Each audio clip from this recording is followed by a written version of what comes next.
Alhamdulillah Rabbil Alameen, Alhamdulillah Rabbil Alameen, Alhamdulillah Rabbil Alameen.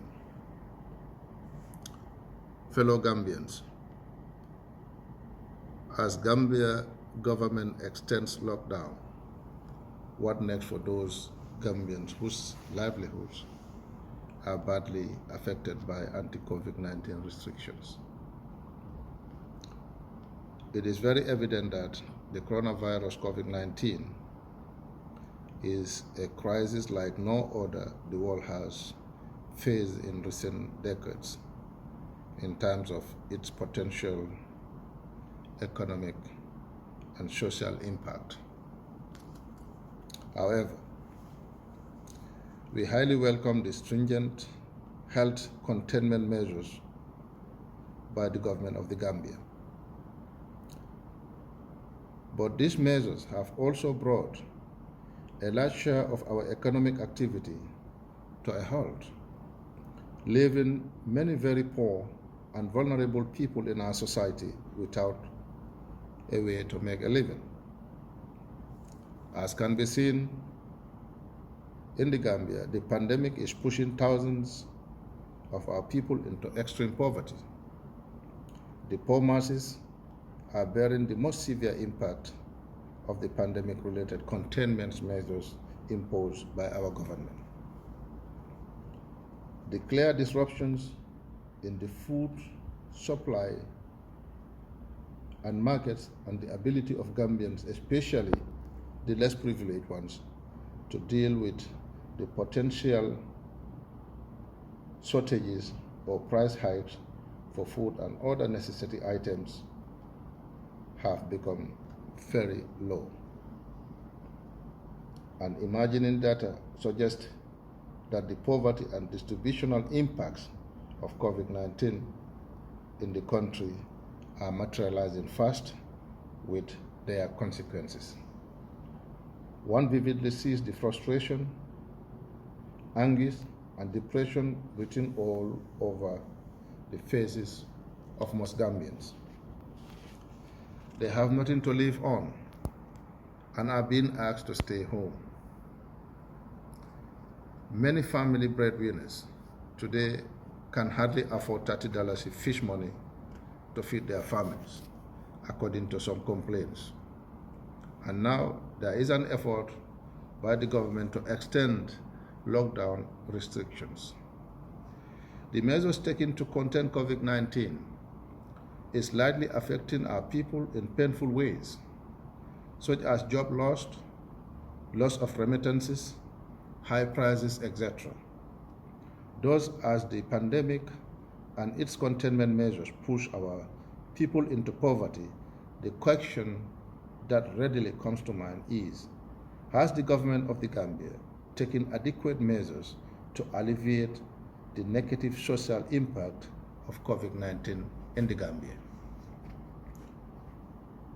What we witness today is that our government's effort to provide the needed support to Gambians are grossly inadequate, with an attendant deterioration in living conditions and a deepening of poverty among our people.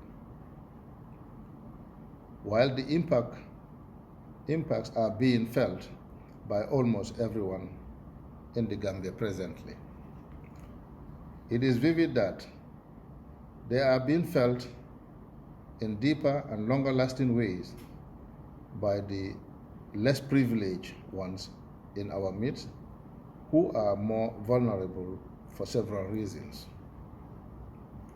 For instance, the poor Gambians who live in the rural areas and tend to depend more on domestic and foreign remittances from their migrant relatives are hugely hurt by the pandemic. Even in our urban cities, the impact of prevailing disruptions in food markets, as well as the price of food commodities, is very severe, especially among the urban poor. Thus, the inadequacy of safety nets so far provided by the government of the Gambia for our needy population will surely have lasting socio-economic consequences. As already seen, it is forcing most people to rely on coping strategies with potential long-lasting negative effects, such as the sale of their productive assets, which they often use to sustain their lives. On the other hand, most of our people are reducing their spending on food as a result, which has significant consequences for their nutrition. Hence, the number of Gambians currently living under the national poverty line has increased abysmally. In the light of this sad scenario, appropriate policies are needed on the part of the government of the Gambia to mitigate the raging poverty and distributional impacts of COVID-19 in our society. With the international donations made for the Gambian people and other sources of funds at the disposal of the government, an effective response in support of the poor and vulnerable Gambian households becomes imperative. These funds at government's reach are sufficient enough to make some meaningful improvements in the lives of the society, extreme poor, especially in terms of food provision. With the situation of things today, most of these people can hardly afford one meal per day. On another note, any support package provided by the government will need to quickly reach the target group. Today, we see terrible delays in the distribution of food items being announced by the government. The decision makers need to make timely and effective response in delivering the items to the needy households. Lastly,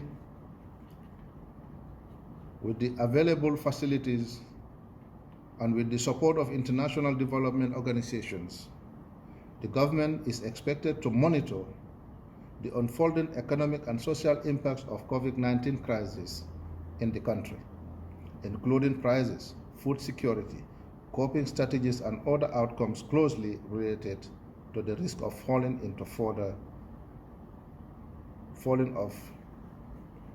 into poverty, and to effectively protect Gambians from the social and economic impacts of COVID-19, as well as to build the necessary resilience among the people. In fact, our government should borrow a leaf from what other African governments are doing in the provision of COVID-19 palliatives to their people. Within the West African sub-region, one noticed some imperative support from the various governments to help their citizens cushion the effects of COVID-19, as observable in countries such as our neighboring Senegal, where the government has earmarked an economic and social resilience program, among others. In Guinea, the government has been providing assorted direct support to the citizens since the beginning of the outbreak. Also in Ghana, the impact of palliatives provided by the government is being felt by every citizen. There are lots of other instances worth of emulation. The lockdown restrictions imposed by the government of the Gambia should be matched with adequate welfare and social security packages, so that the whole policy does not seem to be like a punishment or an imposition on the people, especially the needy and vulnerable ones in our society. An African proverb says, "Those who do not know how to dance should watch the dancing steps of those on the dancing floor. May the Almighty Allah continue to bless the Gambia and all its people at home and abroad. I thank you.